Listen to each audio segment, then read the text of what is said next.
Olá, pessoal. Eu sou a professora Josiane Louvera e eu tô aqui com vocês hoje para juntos conversarmos sobre o tema estupro imputado ao jogador Neymar. Vou já começar avisando a vocês que nós não vamos entrar no mérito, até porque eu não tenho os autos na mão e como eu não tenho os autos, eu não posso falar sobre ele, ok? Assim como também não vou expressar qualquer opinião de ordem pessoal. Vamos falar sobre o processo, já que se trata de direito processual e direito penal. E as dúvidas não param de chegar. Ontem mesmo eu fiz um vídeo falando a respeito da extraterritorialidade e mesmo com o vídeo alguns alunos me mandaram mensagem e estão fazendo perguntas. Então vamos às perguntas, vou aqui responder as perguntas que recebi. A primeira pergunta que o aluno me fez foi a mesma coisa que eu conversei com vocês ontem.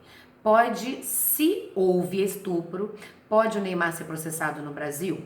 Bom, se houve estupro, não estou dizendo que houve, mas se houve o estupro praticado em Paris, Neymar pode vir a ser processado no Brasil. Pode vir a ser processado no Brasil desde que reunida as condições elencadas no artigo 7º, inciso 2º e parágrafo 2º do Código Penal. Por quê? Porque a regra do ordenamento jurídico é que a lei penal brasileira se aplica aos fatos ocorridos dentro do território nacional. É o que chamamos de princípio da territorialidade. Mas essa territorialidade, ela é uma territorialidade temperada, relativa. O que significa dizer que, a depender das circunstâncias, a depender da infração, de como foi praticada e onde, e qual infração foi praticada, é possível o crime ter sido praticado em território estrangeiro e aplicar-se a lei penal brasileira. Isso é possível. Nas hipóteses do artigo 7º, né? O artigo 7º, inciso 1, trará as hipóteses da extraterritorialidade incondicionada. São crimes que, se ocorrerem em território estrangeiro, incondicionalmente serão aplicados à lei brasileira. Não é o caso. Mas no caso do Neymar, ele é brasileiro, se praticou o crime em território estrangeiro, se o crime é aqui e é crime lá, tem a dupla tipicidade, se lá ele não foi absolvido, não foi condenado, e ele conseguiu ingressar no Brasil antes desse processo lá se iniciar, ele pode sim ser julgado no Brasil. Então, aplicar-se-á a extraterritorialidade condicionada. Josiane, se o crime aconteceu, e vai ser aplicada a extraterritorialidade condicionada, em que lugar do Brasil o Neymar poderá ser processado? O legislador, no artigo 88 do Código de Processo Penal, quando trata da competência, ele diz que quando o crime ocorre em território estrangeiro, é possível que a pessoa seja processada aqui no Brasil, na capital do estado em que, por último, no Brasil ele residiu. E se ele jamais tiver residido no Brasil, ele será processado na capital da República Federativa. Então, aplica-se quanto à competência o artigo 88 do CPP. Quanto à aplicação da lei penal, aplica-se o artigo 7º, inciso 2, parágrafo 2º do Código Penal, ok? Então, a primeira pergunta foi respondida. A segunda pergunta que me fizeram é: Josiane, houve estupro? Gente, essa pergunta eu não posso responder, tá? Porque eu não sei se houve estupro, ninguém sabe, né? Mas o que seria o estupro? O estupro é o crime previsto no artigo 213 do Código Penal, que é constranger alguém, mediante violência ou grave ameaça, a manter conjunção carnal ou qualquer outro ato libidinoso diverso da conjunção, cuja pena é de reclusão de 6 a 10 anos. Se essa conduta aconteceu, o crime de estupro houve, mas nós não podemos afirmar que houve, porque não há nenhuma prova ainda a respeito do tema. Aliás, nós não podemos entrar nesse mérito. Se houve estupro, ele pode responder com uma pena de reclusão de 6 a 10 anos. Agora, uma coisa importante. A gente tem visto a todo tempo, todos os comentários que eu tenho visto, o Neymar é inocente, é legítima defesa e vários são os argumentos por aí vai. Deixa eu só te dizer uma coisa. Se, porventura, essa mulher foi a Paris e lá Neymar a tiver estuprado, o fato de que alguns estão dizendo, mas ela é prostituta, ela se ofereceu, ela estava mantendo contato e mandando fotos íntimas, ela estava mantendo contato e se oferecendo sexualmente para ele. Deixa eu te dizer uma coisa, no Brasil pouco importa se a mulher é prostituta, se a mulher é do lar, se a mulher é honesta, se a mulher é desonesta, se a mulher é a esposa, se ela é a amante, não importa quem é essa mulher. Se houver conjunção carnal ou ato libidinoso diverso da conjunção mediante violência ou grave ameaça, o crime é de estupro. Então, que uma coisa fique claro, tá? Antes de nós julgarmos até porque não está aqui, não compete a mim julgar. Mas antes de que possamos julgar enquanto sociedade, porque é comum nessas situações ou tomar partido de um lado ou tomar partido de outro e começarem os julgamentos, é necessário que saibamos o seguinte: a prostituta, não estou dizendo que essa moça seja, é só porque me fizeram a pergunta, a prostituta ela pode sim ser vítima de estupro, tá? Então imagine que a pessoa se ofereceu para o rapaz, dizendo que queria ir para lá para ter relações sexuais com ele. E na hora dessa relação sexual ela diz: para, não quero. Ele pode simplesmente dizer: não, eu paguei tua passagem, tu tá aqui e agora vai ter? Não, ele não pode. A partir do momento que a pessoa disse não, é não e nada mais poderá ser feito. Qualquer coisa feita a partir desse não, mediante violência ou grave ameaça, pode configurar o crime de estupro. Então, o fato dela ter combinado, deles terem trocado mensagens e de ter tido toda uma conversa com o cunho sexual, demonstrando que o interesse da ida a Paris era esse, mesmo assim, se houve conjunção carnal, ato libidinoso, diverso da conjunção, mediante violência ou grave ameaça, configura o crime de estupro, tá?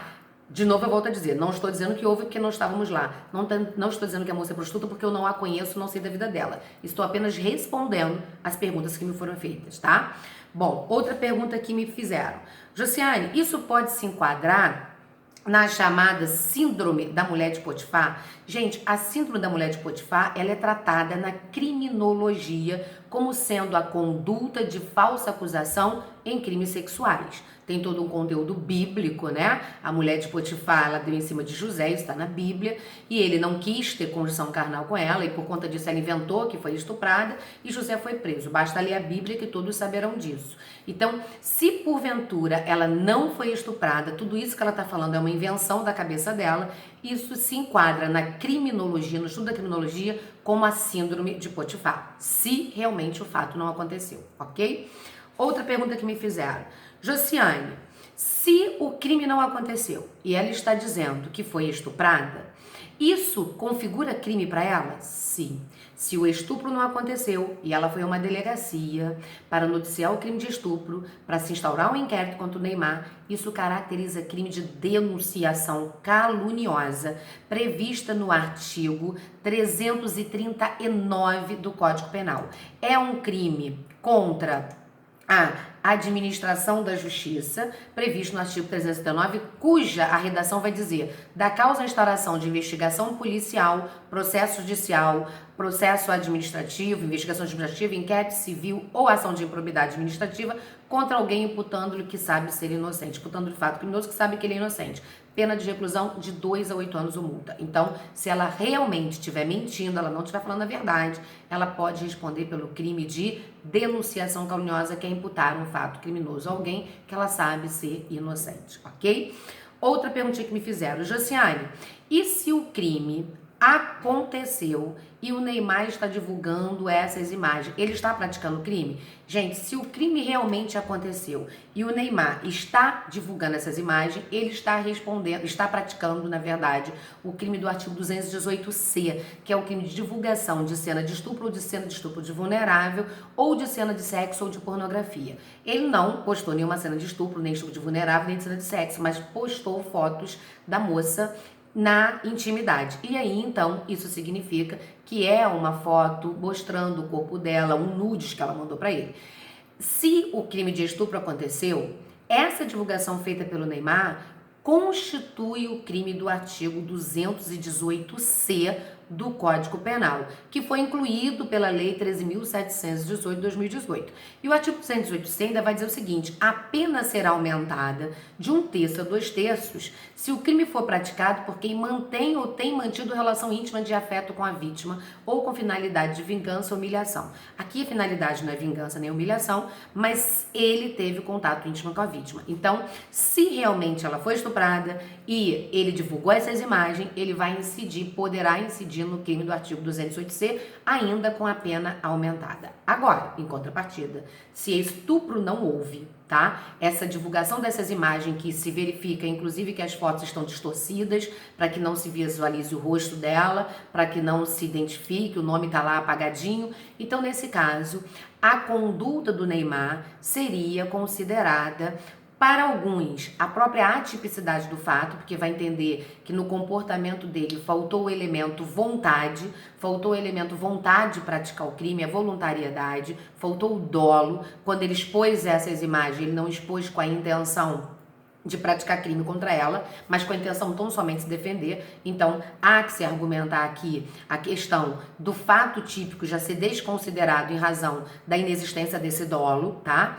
Agora, também, para quem chega a ponto de dizer que houve o fato típico, que ele teve intencionalmente de propagar isso, há agora um argumento de que poderia ele estar em legítima defesa.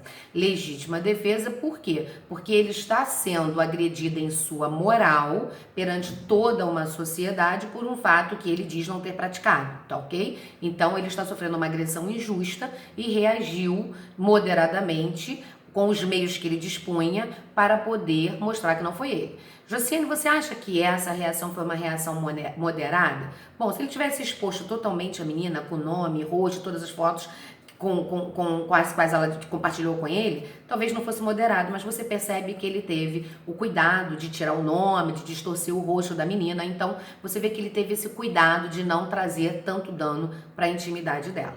Ou ainda, superada a questão da excludente de licitude, nós teríamos aí a excludente da culpabilidade, que seria a inexigibilidade de conduta diversa. É só você parar e pensar. Se você estivesse no lugar do Neymar, diante de todas essas circunstâncias, olha, o Neymar não é uma pessoa qualquer, ele é conhecido mundialmente, com milhares de seguidores. Então, qualquer coisinha assim que acontece com o Neymar se transforma numa informação gigantesca. Então, ele não tinha um procedimento diferente, ele se viu diante de uma acusação que ele diz que é injusta e ele quis se defender, não podia exigir dele um comportamento diferente. E aí, então, poderíamos sair pela excludente de culpabilidade, que é a inexigibilidade de conduta diversa, tá ok? Então, Josiane, se estupro não houve e o Neymar trouxe a divulgação dessas imagens, essas imagens são imagens que dizem respeito à intimidade da pessoa, então ele violou a intimidade dela. Isso seria prova lícita ou isso seria prova ilícita?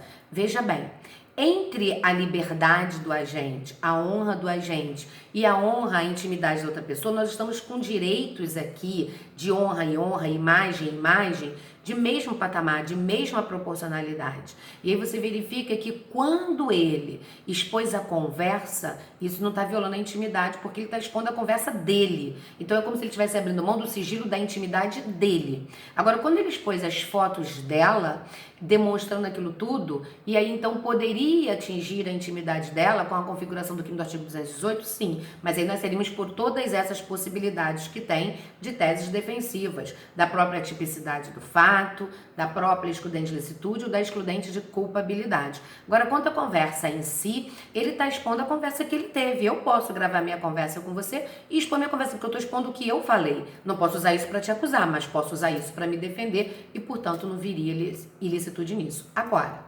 lembrando sempre, qualquer que seja a pessoa, homem ou mulher, prostituto ou não, garoto ou garota de programa ou não, pessoas dentro de um relacionamento amoroso normal, dentro de um próprio casamento, você é casada, você é casado e naquele dia você não quer manter a relação sexual com seu esposo ou com sua esposa e existe uma violência, uma grave ameaça para que você então mantenha. O crime de estupro estará configurado, tá? Então, cuidado para não julgar a situação de acordo com as suas percepções pessoais, porque eu tenho ouvido inúmeras pessoas falarem tudo que pensam ou deixam de pensar, tanto da menina quanto do menino, mas nós temos que saber que são dois seres humanos aqui e que nós temos que ter respeito à dignidade da pessoa humana em relação aos dois, tanto a menina que se diz vítima, quanto ao Neymar que também se diz vítima.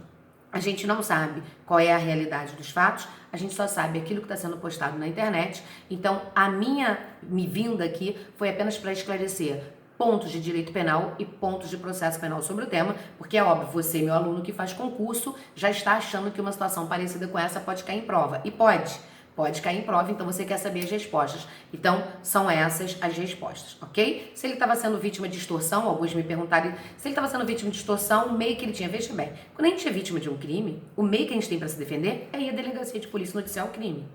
E aí, ao invés da delegacia para noticiar o crime, ele preferiu fazer o vídeo daquela dimensão toda. O certo não é fazer o vídeo, o certo é ir à delegacia. Agora, fazer o vídeo pode trazer consequências? Pode, mas nada impede que ele utilize todas essas teses que nós aqui falamos, a defesa dele com certeza vai utilizar, e ele saia absolvido dessa situação, tá claro? Assim como nada impede que a moça realmente esteja inventando e que ela não tenha sido estuprada. Mas também nada impede que efetivamente, em algum momento, por estar bêbado, embriagado, alguma coisa assim, ele tenha agido com um pouco mais de violência e aí então o estupro possa ter acontecido. Bom, o que aconteceu, deixa de acontecer, a gente só vai saber daqui pra frente. Mas dentro do direito penal e do processo penal, o que você precisava saber até agora, você já sabe. Qualquer dúvida, josiane@louvera.com.br. Siga aqui no Instagram, Professora Josiane Louvera, e no YouTube, Professora Josiane Louvera. Até a próxima!